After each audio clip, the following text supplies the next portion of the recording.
the Princess of Discs is a really beautiful card, and she's also very important, because if we were to read the tarot journey in chronological order, beginning with the Fool, then she would be the final card.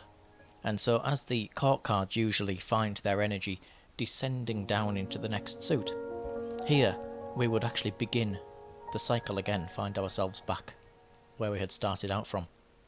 And so the Rider-Waite card, although it looks very different from the Thoth card, has a green tunic representing the fertility of the earth, and the pentacle is the same colour as the sky, representing that life-giving energy of the sun.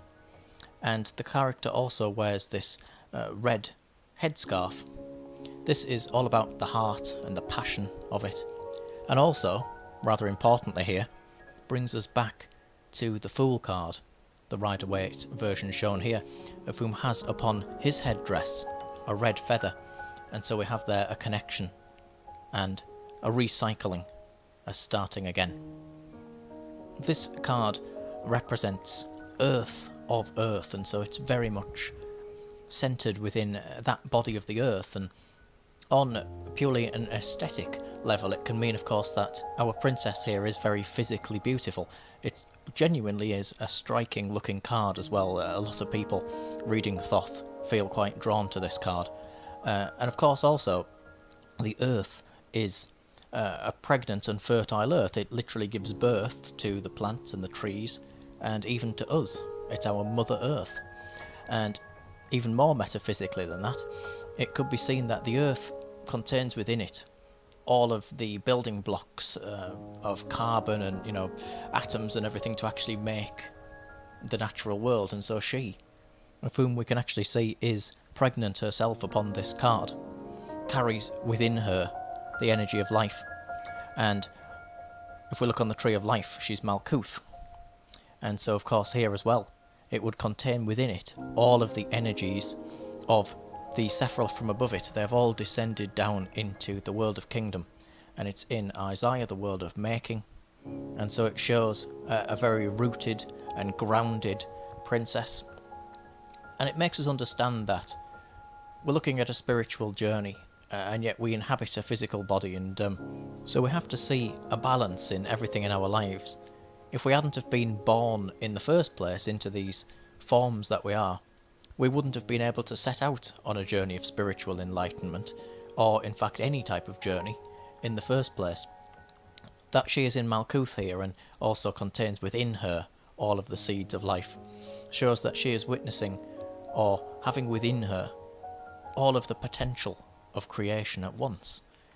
And she is totally at home in her environment. She wears upon her head this ram's head crown, this horned crown, and this symbol is rather multifaceted. It can be associated with Aries, and so she has those qualities of astrologically Aries within her. And the ram has always been seen as a symbol of rebirth and the coming again of the cycle of the year, because sheep and rams are always associated with spring.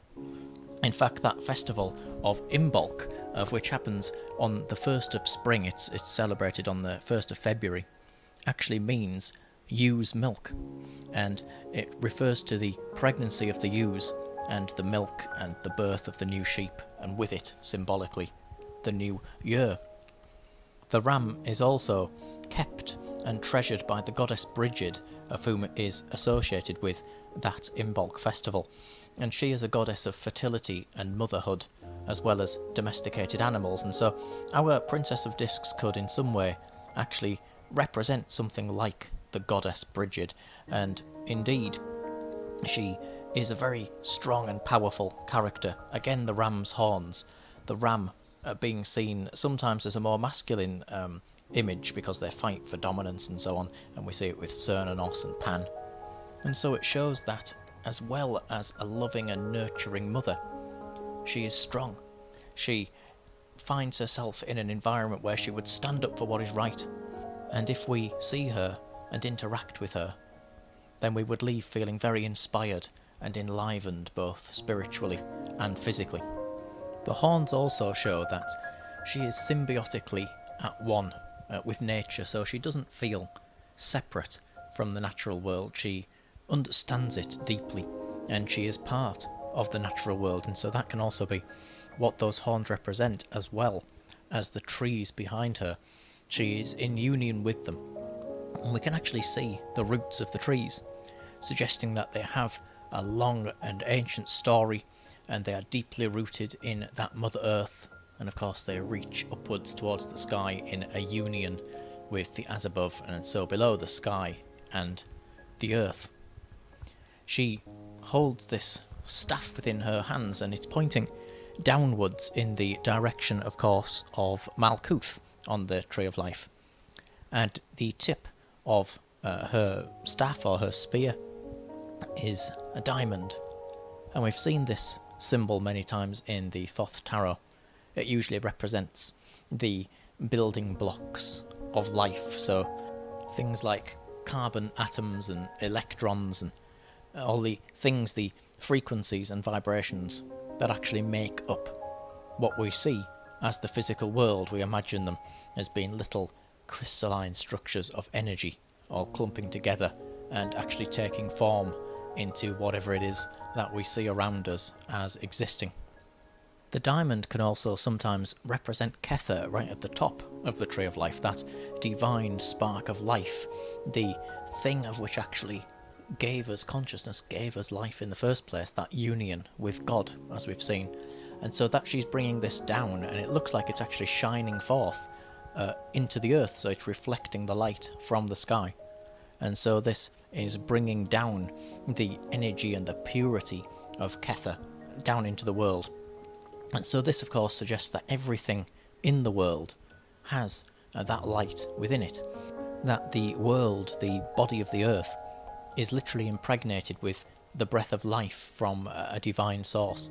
And this also is similar to what we are seeing here, with this staff coming down and literally implanting that spirit of life into the earth itself. And it shows that even deep underground where these roots are, so the deepest and densest parts of earth, the unlit caverns beneath us, the life crawling around there still contains within it that light inside it, that spirit of Kether, of God, of the Most High. She holds also a shield, and this is quite a lovely symbol. It has, of course, a yin and yang design to it, representing a complete equilibrium and balance, and it's surrounded by 36 petals. This brings us to the 36 different deacons of the astrological wheel. And so again, it's as we began with here, that she represents the completion of a cycle, and it's starting again, it's rebirth once more. And so she's the last card in the tarot deck, and so the whole story begins again with the Fool. She is the completion of this journey through the universe, symbolised here by the journey throughout the different deacons of the astrological wheel. Inside the yin and yang, another rose blooms as well from inside, and this is the lotus of the goddess Isis, of which we have seen before. And this is pretty much the same thing, of course. It's a rebirth and also a fertility with that. So the lotus would be observed at nightfall, closing up and going beneath the waters, before at dawn it rises up out of the water and reopens, and so it actually appears as if it has retreated down, of course, into those waters of life, that womb of creation, or even that it has died. And in the morning, when the sun comes back, it comes back and it is reborn for the next day. And of course, this also is a symbol of the goddess Isis, a beautiful goddess of whom symbolises much of what we've been discussing throughout this video. And she is also the wife of Osiris and the mother of Horus, the child Horus. And this as well has a thelemic connection to it, because we read about the coming of the Aeon of Horus. This is the world that we are in, and Crowley describes this in much of his writings. He may describe it in little essays towards truth, for example, as the Aeon of Horus representing being freed from the obsession of the doom of the ego in death, and the limitation of the mind by reason. The best men again set out with eager eyes upon the path of the wise. And this Horus Aeon has also been described by Crowley as the crowned and conquering child, of whom dieth not, nor is reborn, but goeth radiantly ever upon his way. Even so goeth the sun. For as it is now known that night is but the shadow of earth, so death is but the shadow of the body, of which veileth his light from his bearer. And so we talk, of course, about these coming of ages, the age of Aquarius and the Aeon of Horus and all these type of things, of which we have seen with regarding a type of cosmic dance of coming and going, of epochs and times. And we come into this world for but a small moment in that sun and become enlightened, become awakened to the glory and majesty of creation. And so this card is both a beginning and an end. If it represents you as a person or as a person in a tarot reading, it's somebody of whom is following their true will, somebody of whom is completely at home in their environment and is guided by their heart on their journey wonderfully, almost without any type of trouble. Of course, she can also be an actual pregnancy, the coming of a new life into your world, and it could be metaphorically there as well, a birth of a business, an idea, a new home, whatever it may be. But it really is all about a very productive, fertile and quite wonderful time, coming even after a period of lack. And when this period comes, you're going to be in touch with nature. You're going to be connected with all of the world around you and seeing its love and its wonder and the empathy of it. And that empathy, of course, reaches out to us as well. As the student of these cards, she is wrapped in a sheepskin cloak. So she's literally wrapped in the comforts and warmth of this earth, again symbiotically one with that of which she represents. And this cloak extends outwards as if we are also going to become wrapped in it if we are looking directly towards the card. So it's empathising with us, allowing us the extension of that comfort and warmth, and saying that we've now reached the end of this tarot journey. And the final symbol on this card really does sum this up. Behind her, and very difficult to see, is this symbol, of which is an altar. This is a place of both worship and sacrifice, of course, not necessarily in a physical or gruesome way, but merely suggesting that now that we have gone through a journey of the universe, we finish by kneeling with this goddess by an altar in this beautiful natural and ancient environment. And there have been losses and sacrifices along the way, these being, of course, our fears, our assumptions about things, our learning and going through difficult periods. And then we worship back where we began, and back where we now understand is where life came from, where life dwells now, and where life, however long it will last, shall always dwell, so long as this cycle continues to turn.